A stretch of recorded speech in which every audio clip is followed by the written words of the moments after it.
This series includes discussions of sensitive topics, including transphobia, homophobia, sexual violence, and drug use. Listener discretion is advised.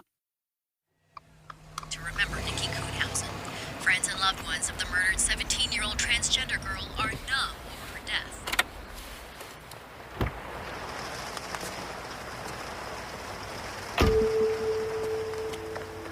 2 days after police publicly announced an arrest in Nikki Kuhnhausen's murder, loved ones held a vigil in her hometown of Vancouver, Washington. It was December 20th, 2019. The rain came down steadily while hundreds of people filled the Vancouver United Church of Christ. Soft music played in the background as people found their seats inside. I remember going to that vigil at the church and Lyndon Walls, a transgender community member who had closely followed Nikki's case for 6 months, arrived at the church as a show of support for the family and to honor Nikki. There was so many people. I had to park down the road, and it was raining, and there was a line to get in, and it was kind of standing room only. Local news crews were there too. They filled every seat to remember Nikki Kuhnhausen. They recorded video of people as they wiped away tears. She was a rainbow of light. And listened to speakers who addressed this senseless murder of a transgender teenager. We are painfully aware of the violence and harm against transgendered and gender diverse people. The grief in that room, it was kind of a devastating blow to the community. You know, I think we live in a bubble of the Northwest that says that we're safe to move about in our communities and in our world without any physical threat. And this was a pretty firm reminder that that isn't always the case, that not everyone values all of the humans and the diversity that the Northwest does hold.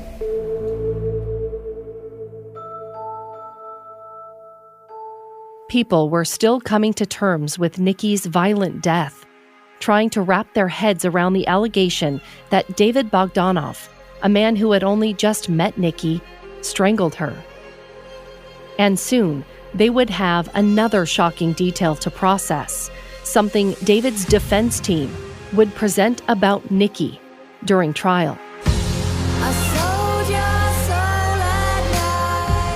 I'm Ashley Korslin. You're listening to Should Be Alive, a KGW original podcast.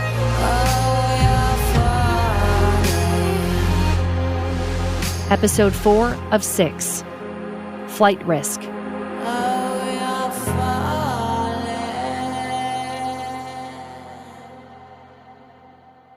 On the night of the vigil for Nikki Kuhnhausen, Lyndon Walls connected with other transgender activists in the community.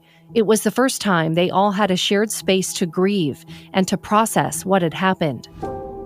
Although Lyndon never knew Nikki, her story and her death became very personal for them. Until adulthood, Lyndon never felt comfortable or safe being open about their own gender identity. I am a survivor of conversion therapy.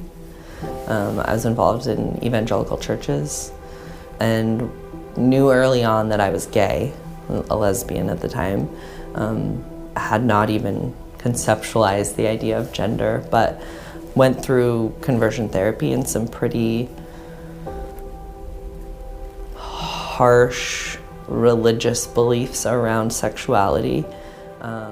Lyndon grew up in Canada with parents who were not religious, but after moving to Tennessee, Lyndon became immersed in a church that did not tolerate homosexuality. I found Jesus on my own at an evangelical church that had flashy lights and music in middle school in Nashville, and then moved to Colorado Springs. In Colorado, church elders forced Lyndon into conversion therapy to address what the church called homosexual desires.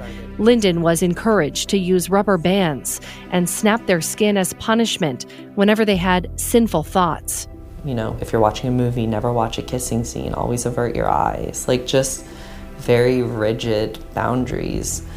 with a high level of confession required. If you had these thoughts, you had to call your person and confess them, and weekly counseling sessions with one of their female pastors where we cast out demons, prayed over me for hours, had to confess all of my sexual partners and break the bonds, and just very humiliating process.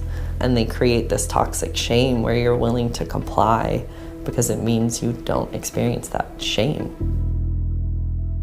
Even Lyndon's parents, who watched all of this from the outside, tried to encourage Lyndon to leave the church. Eventually, Lyndon had an arranged marriage of sorts to a man who was also in the church. The couple had 2 children. Then the day came when Lyndon felt strong enough to leave the church and its teachings. How did you break away from all of this?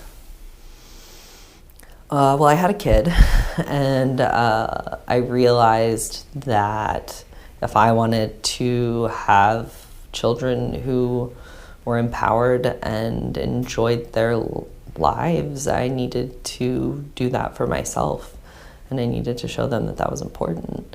And I got to a point where I realized that I can't live a fulfilled life if I'm continually basically abandoning myself throughout the process. Living openly as transgender was monumental for Lyndon.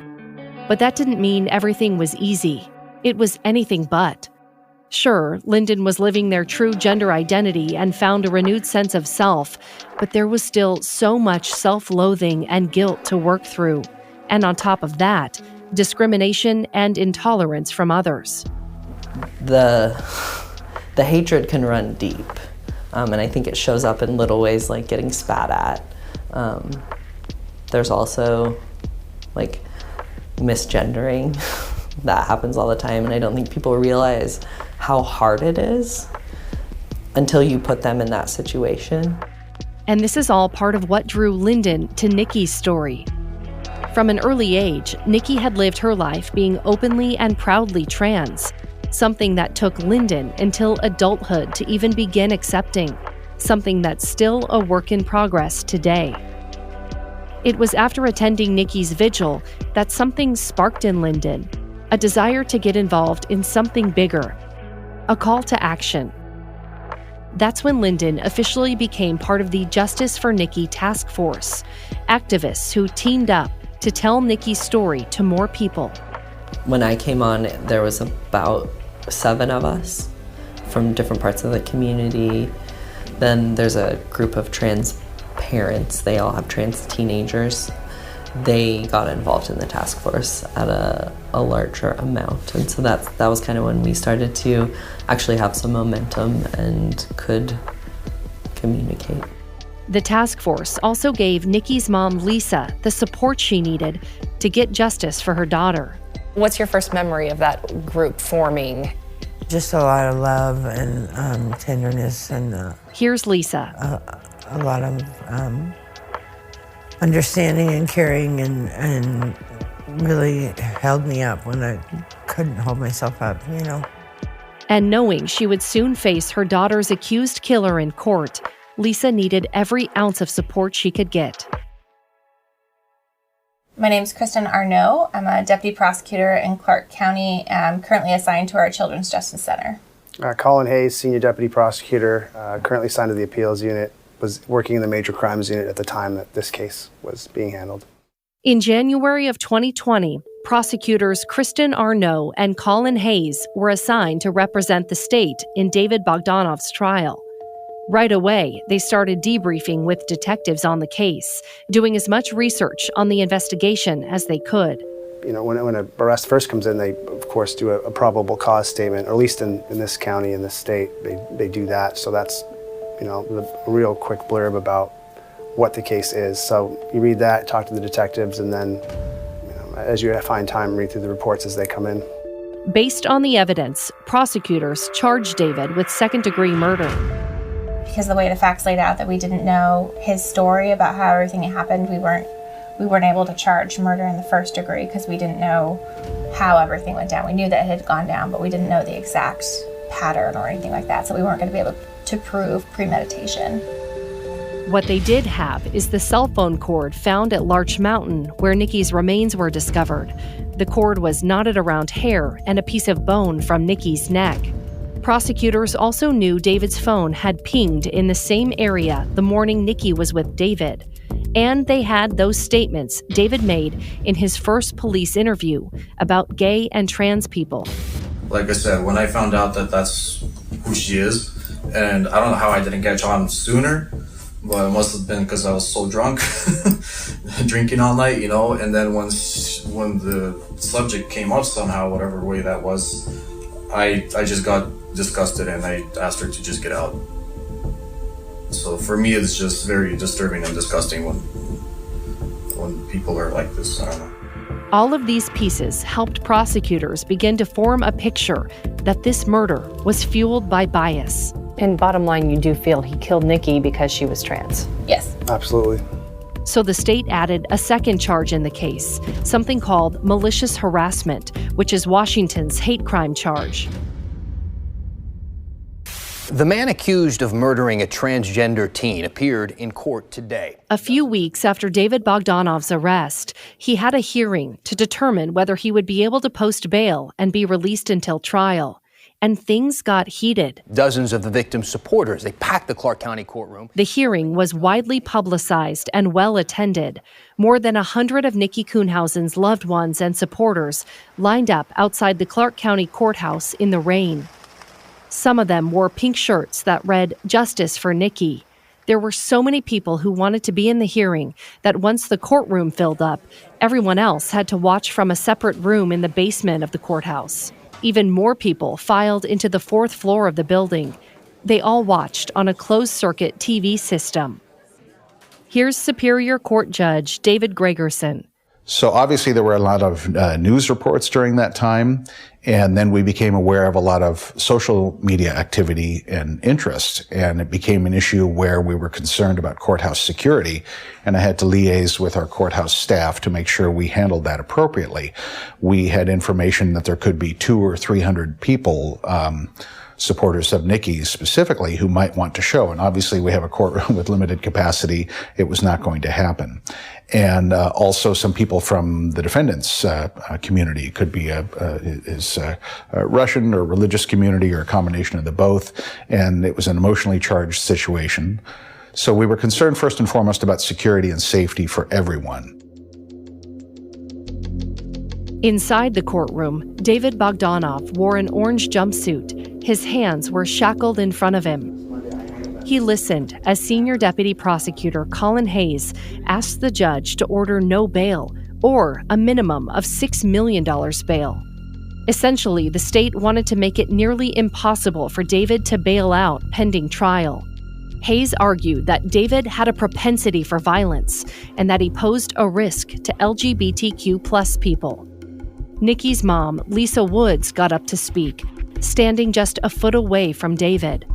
He took her from us for no reason other than hatred. She, too, asked the judge to deny bail. It will never be the same again because he chose to murder my baby girl, Nikki. Then came the judge's decision. There's also a lot of hurt in the community. People in the overflow rooms were silent as they listened. Court's going to set bail at $750,000.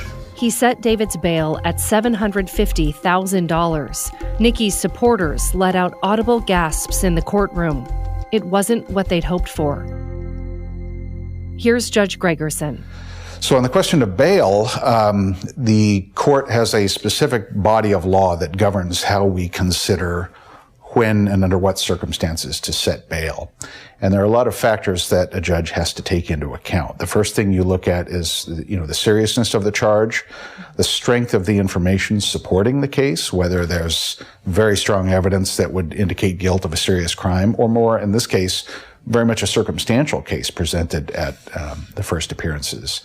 Then you look at things such as criminal history, you look at the likelihood of the person to reappear for the court proceedings, and a multitude of other factors that go into account. So in this case, Mr. Bogdanov, as I recall, had 0 in the way of criminal history, which was certainly a factor that would weigh in his favor. On the other hand, the strongest factor was we had a very serious allegation of a crime here, albeit framed in a somewhat circumstantial presentation at his bail hearing. And one of the functions of a judge is to act as that filter between, what could be an angry mob and a defendant, right? We're supposed to be the cooling vessel and to rationally and coolly make a decision regarding bail. Judge Gregerson knew emotions were running high and faced criticism for setting bail much lower than what the state and Nikki's family asked for. The group was shocked. Supporters could be seen visibly upset as they left the courtroom, some in tears that the man who's accused of murdering Nikki could post bail and be free. $750,000 for a teenager's life. But sometimes the media report gets out and it doesn't easily convert to a lengthy understanding of that legal analysis. It's a soundbite. Oh my gosh, the judge let a murderer out. Number one, I didn't let him out. Number two, I set pretty substantial bail at $750,000. Number three, the veteran judge even received a nasty voicemail on his office phone about the bail. Message 1. Hey, I'm not expecting a call back. I just wanted to let Judge Gregerson know that he's a flaming sack of shit for setting bail on a hate crime murder against a minor, and hope they don't have a shit day. Again, it's not pleasant to receive that, but you have to have a thick skin in this job, and you can understand why, again, there's a lot of anxiety and mistrust of the system, given the numbers and the history on these kinds of cases. I would imagine it's hard not to take that personally to some level, though, when you're invested this deeply in this community and in this court system. Correct. And that's why, from a security standpoint, we wanted to be careful. We knew that there was a large degree of interest, and there were some impassioned people, and they numbered sometimes in the dozens or in the hundreds. And so we had to be extra cautious. We did not want to jeopardize the dignity and integrity of the trial process based upon, anybody, no matter what side or some third side that we don't know about, somebody that would want to interrupt the proceedings. It could result in a mistrial and disrupt what we're trying to do, which is to be the response of the community and the accountability under the criminal laws. There is not a lot of trust in law enforcement. After the bail hearing, Nikki's supporters gathered outside the courthouse. They chanted "Justice for Nikki" as rain fell on their umbrellas. I feel like the justice system just failed my baby one more time. It's like her being murdered all over again. They feared David Bogdanov would soon be out of jail, a free man.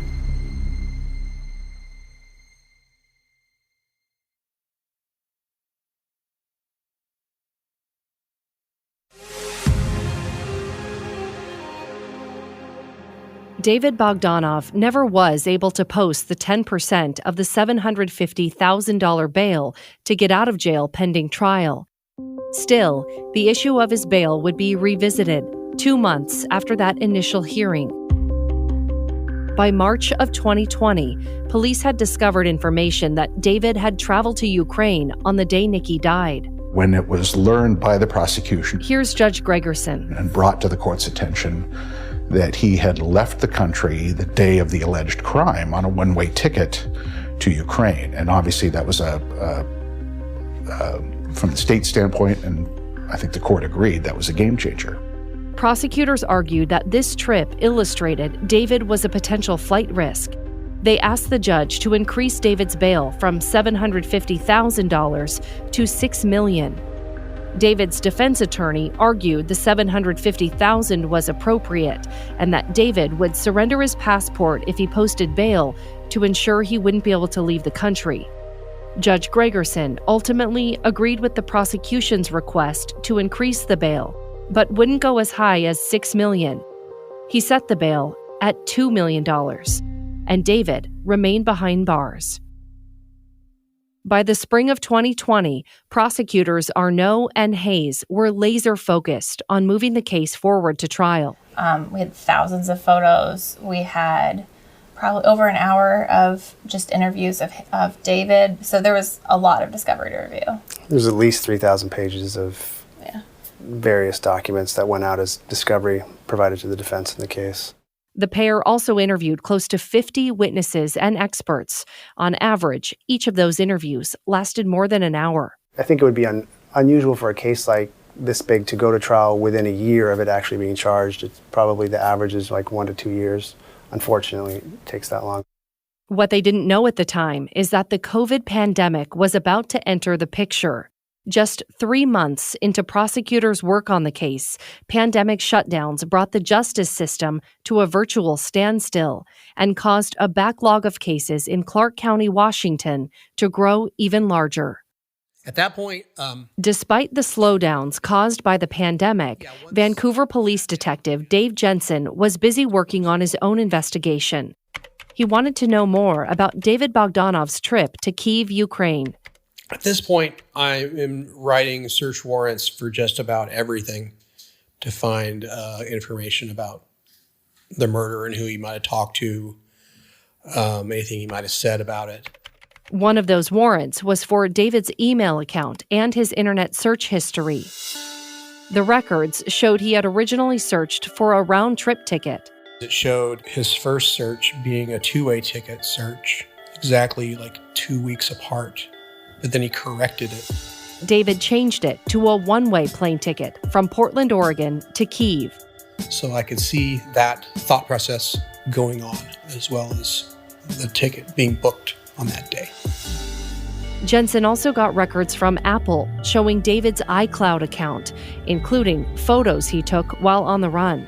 I found pictures from the airport and also found pictures where he was sitting on the airplane taking a photo of his in-flight meal with his screen with some movie playing.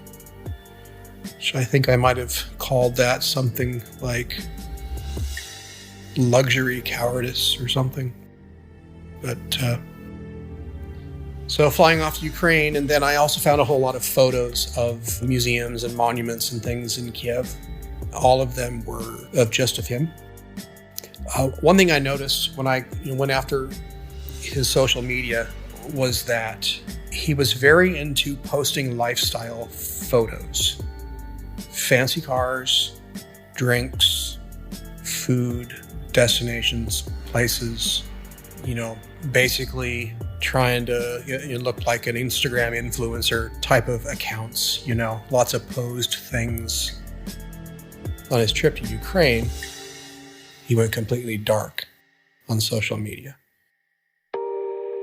Some of the photos stored in David's iCloud account were from a club he went to in Ukraine.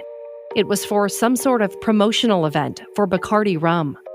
And then they later sent a photo of you of your memory with that. It's just a Bacardi promotional thing. And one of those emails was sent to him after he participated in this on-site promotional. What did you make of this trip to Ukraine? He books a flight the night he dumps Nikki's body. Hours later, takes off to Ukraine. He's gone for weeks. He seems like he's out there partying. Yes. Alone. I think that it was an in-the-moment, poorly thought-out attempt to simply flee. And I think what you need to understand about David Bogdanov is that he wasn't really good with money management. He liked to live this and portray a very opulent and sophisticated lifestyle. And when he would work, he would make really, really good money. And he would come into pretty large sums of cash from doing custom flooring in either nice remodels or spec houses. So he would walk away with, tens of thousands of dollars from these jobs, and then he would just sort of spend it. So you have a guy who's running this successful business where he makes a lot of money, where he's sleeping on his brother's couch, right? I found lots of voicemails on his account that were for creditors. So he owed a lot of people money. So what I suspect is that he simply went off to Ukraine hoping, he could just go out there and make a life or whatever. And once he got there, probably realized he can't stay there. Do you think he's remorseful? Yes. Or because he got caught? Because he got caught. This was a crime that he didn't plan.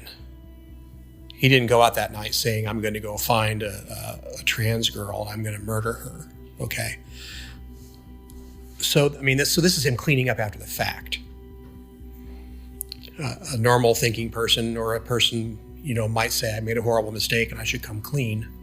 I was drunk and this happened. But he, for whatever reason, decided that nobody can ever know of this, and he wanted to sweep the whole thing under the rug. And he was willing to take some measures of dishonesty to do that. We did reach out to David Bogdanov and his family members for interviews. We've never gotten a response. His defense attorneys also declined to be interviewed. But letters written to the court on David's behalf give us some insight into his past. Many came from his siblings, friends, and people from his church. They illustrate a young man who had to provide for his large family at an early age. After his father's company crumbled because of the 2008 recession, David became a primary provider for his nearly dozen siblings. He went to college, but left to focus on the business and support his family.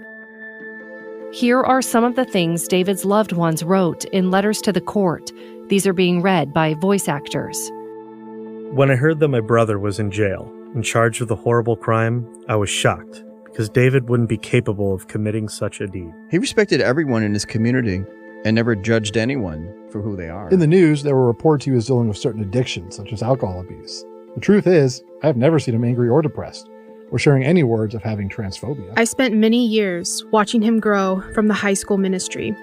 He would share his desire to lead a good life and make a positive impact. David was involved each year at kids' camp at our church. We grew up in a loving and godly family with parents that supported and taught us right from wrong. Another letter was from David's mother. I'm David's mom. I have 12 kids. All my life, I've dedicated myself to my children. I've taught them to love one another, be kind, affectionate, and respectful to everyone around. David was a very calm, gentle, sweet, and kind-hearted child. He never hurt or bullied his siblings or kids at school. I will never believe what my son is being accused of. This could not be. She also wrote about her own experience dealing with the loss of a child. In 2007, her daughter and David's sister was murdered. Aya Bogdanov was just 21 years old. She was killed by a massage school classmate, a man she considered a friend. On November 14th, 2007, Aya arranged to meet with 30-year-old Michael Cain Buxton to practice for their massage therapy class, like they had done several times before. According to investigators, Michael left his house with a knife, masking tape, restraints, bleach, and a heavy flashlight. When he got to Aya's Portland area home, he gagged her with her own sock and taped her mouth shut before tying her nude body to a portable massage table.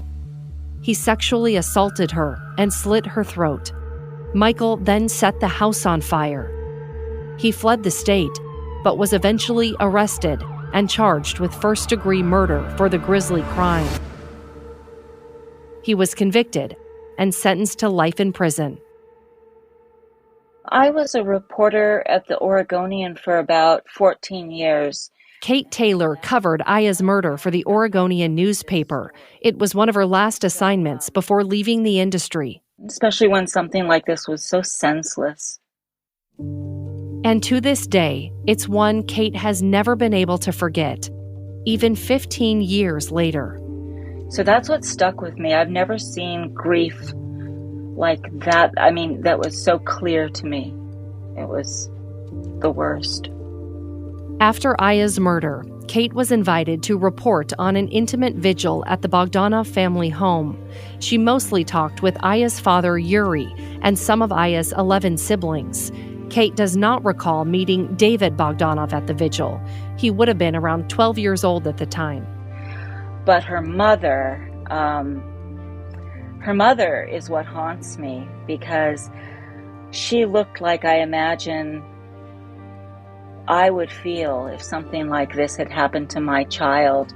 She looked as if she was just hollowed out and had no interest in newspapers or reporters or the people around her or hearing anything comforting. Something apocalyptically awful had happened to her beautiful child, and she knew that her child had suffered and had died in this horrible way, and there's just nothing to do with that. And just the way she was like a statue, you know, said very few words, but just tears sliding down her face, and I could just see it. It was like end of the world grief. Through her reporting, Kate learned the Bogdanov family had emigrated from Russia in the early 1990s to escape political and religious persecution. They had dreams of a better and safer life in America. I think they left in 1993.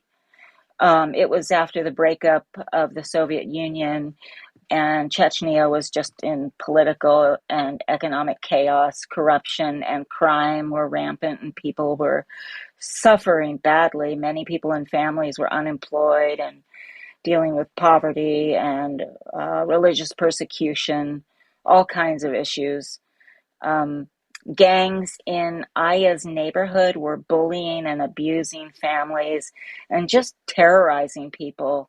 And nobody was, this is how the father described it, nobody was there to stop it. And on top of that, their family is Christian, and he said that they faced particular religious persecution.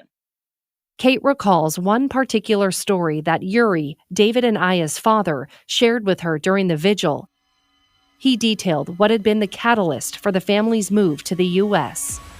And the last straw was an incident that occurred when he was in his car with Aya in the back seat, and I think she was about 4 or 3 at that time, and they were driving and they got to a red light or something, and when the car stopped for a moment, a gunman broke one of the windows and forced his way into the passenger seat, and he made the dad drive somewhere off-road and robbed them, and then held the gun to the dad's head for a very long moment and finally said, I planned to shoot you in the head, but I'm deciding not to because you have a sweet little daughter.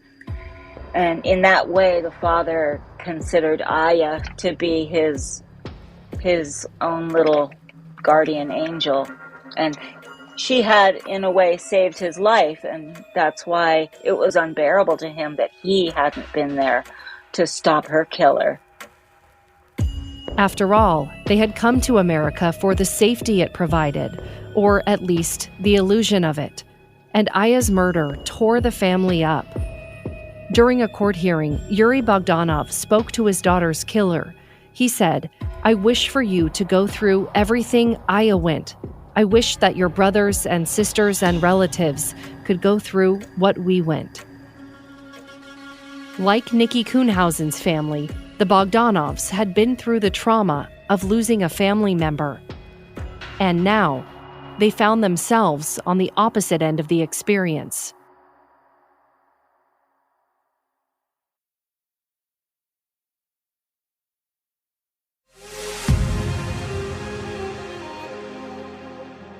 David Bogdanov's trial was originally set to begin in the summer of 2020, but because of the pandemic, it didn't happen until August of 2021, more than 2 years after Nikki's death. My name is Brittany.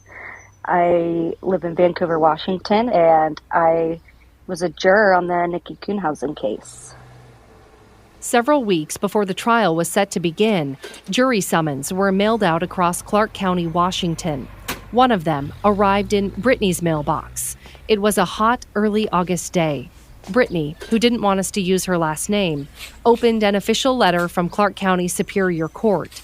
She'd been summoned for jury selection in the past, so she assumed that's what this letter was. When I got the letter this time, I was kind of like, oh, this has happened before. I doubt that I'm going to have to actually go in. Even though she didn't think it would turn into anything, Brittany followed through with the instructions in the letter. She was advised to call the court on August 15th to see if she had been chosen for jury selection. So come the night before the 15th, I call. Then they called my group number. And she was. And so that was kind of the beginning of it all. It all happened quickly. The next morning, Brittany drove to the courthouse and went inside.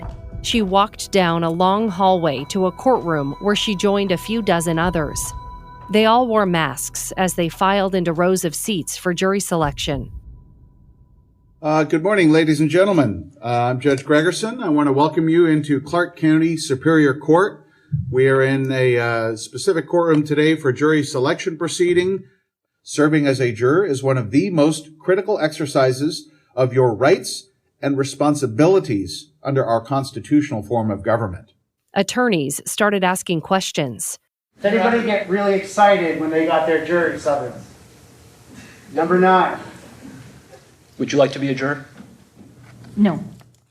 Inquiring about things like the prospective juror's pass. Have you, a close friend or family member, ever been arrested or... Their thoughts on the police. Do you believe everything that you read about the police?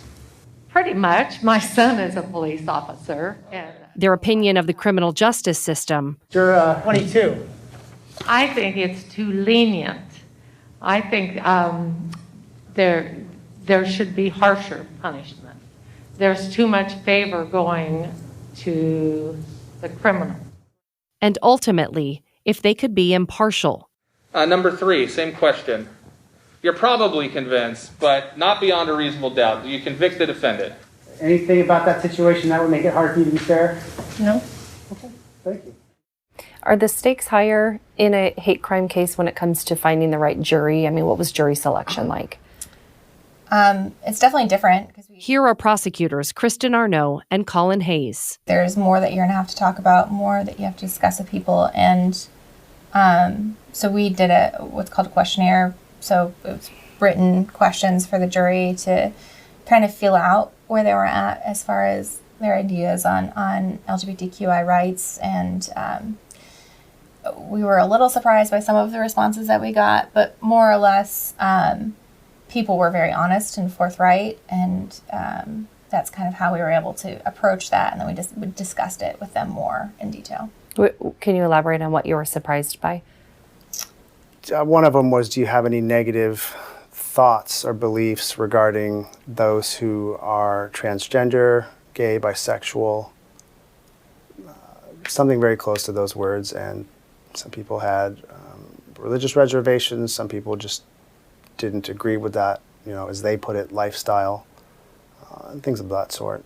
So, yeah, that was just a challenge in thinking about how we would best go about finding out who might be able to look at this fairly and who might have issues, putting aside biases that they might have against those in the LGBTQ community.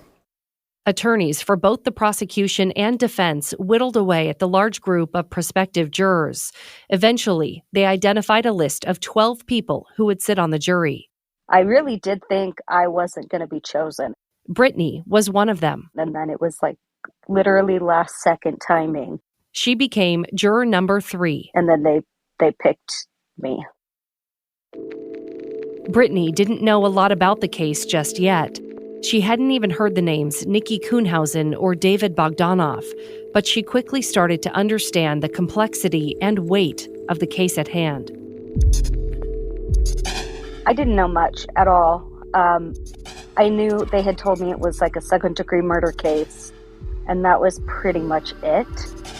But after they chose the jury, that's when they kind of introduced, what happened. A transgender teen was murdered by David Bogdanov. In a big case like this, we would meet with the detectives several times throughout the case to kind of check in on anything that we believe might still need to be looked into, discuss evidence. Ahead of trial, Deputy prosecutors Hayes and Arnault were busy finalizing the evidence and exhibits they planned to show the jury. And we had to prepare all the exhibits we would use at trial, decide which photos we were going to try to omit, which videos, the best ways to present evidence to a jury, best way that they might receive all this information and make sense of it. So they had largely built their case around the premise that they had to prove David was the one who killed Nikki.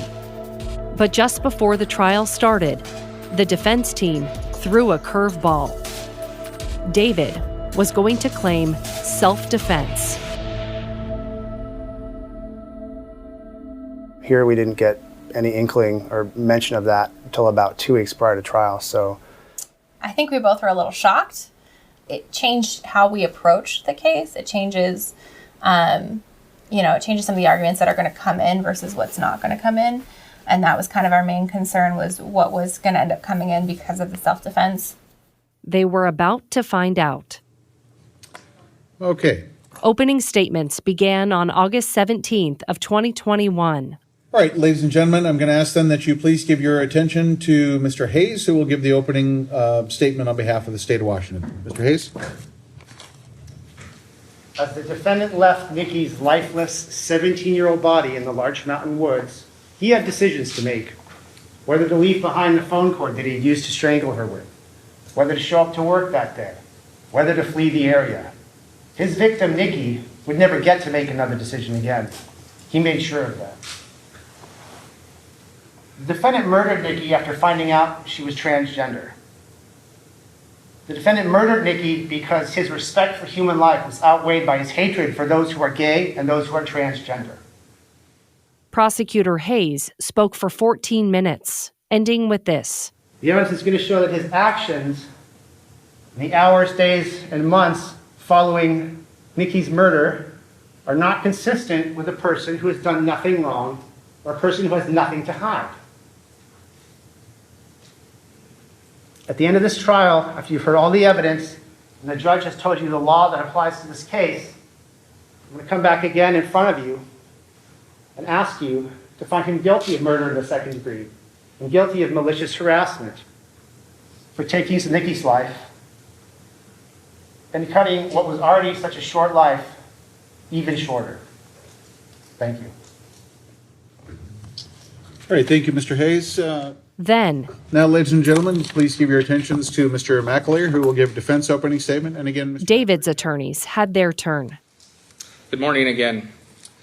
Now that you hear what the state believes the evidence will show, our take on the case is a little different. The state's case is going to be made up of a lot of circumstantial evidence, such as digital proof from one form to another of how they met, where they met, ultimately where Nikki's remains were found. This is not inconsistent with a lot of the things that they're going to present with our case. I'd like you to think of this case as a novel. A novel builds a story, introduces characters, and sets the scene. But you're not done until you've read the whole book. This particular case, there's an ending that the state doesn't have. An ending the defense said only David Bogdanov could provide. The only person who knows what happened that night is Mr. Bogdanov. Mr. Bogdanov believes it's important that he tell you what happened. He tell you exactly what happened, and he will testify to what happened that night.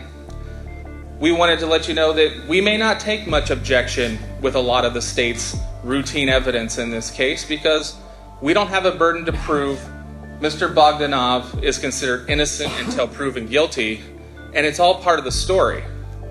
But as we all agreed in jury selection, we're all going to wait to the end, because if you've read a novel, you often know that what the novel says and how it ends is often different from what it appears from the outset. So now I ask that you sit back and let the state begin to tell the story. But again, stay tuned to the end, where we believe once you've heard everything, I'm going to come back and ask you to find him not guilty of both charges, and I hope that you'll give him that verdict. Thank you. And quite a story the jury would get. One that would take surprising twists and turns. When the defense came in, they had a picture of a gun, so we knew obviously a gun was going to be involved. They had a picture of a generic gold Audi, so that's when we found out that that was going to be in play. And they had mentioned in pretrial motions that he was going to describe that she had consumed meth in front of him, and that's about all we knew. drugs, an unprovoked attack, and a gun. All part of the story David was about to tell. His professed reason for killing Nikki Kuhnhausen. Next time on Should Be Alive. You're in the back seat with Nikki, the two of you. What happens next? She lunges at me and hits me across the face. She's jumping for my gun. At this point, the overwhelming feeling and thought was like a fight or flight mode just kicks in. And all I can think is, oh my God, I'm gonna get shot right now. So, was it your intention to hurt Nikki? Never. So you believe that she would have killed you, no doubt? Yes.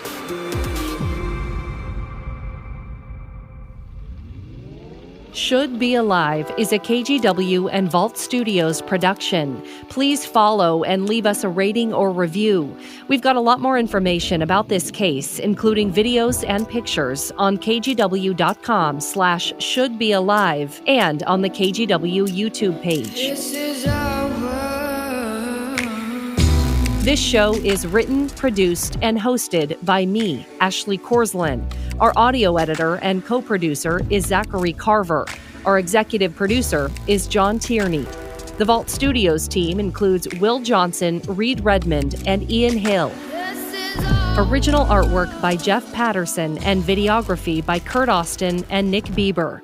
Audio assistance by Andy Thomas and Vince Jones, and digital media by Louisa Anderson and Celeste Ruiz. Marketing and promotion by Will Mahon and Jennifer Woodruff.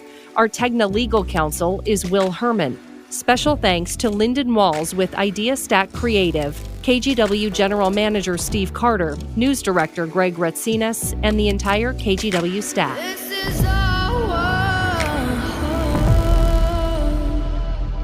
And if you like this show, check out our other podcasts, Urge to Kill and The Yellow Car.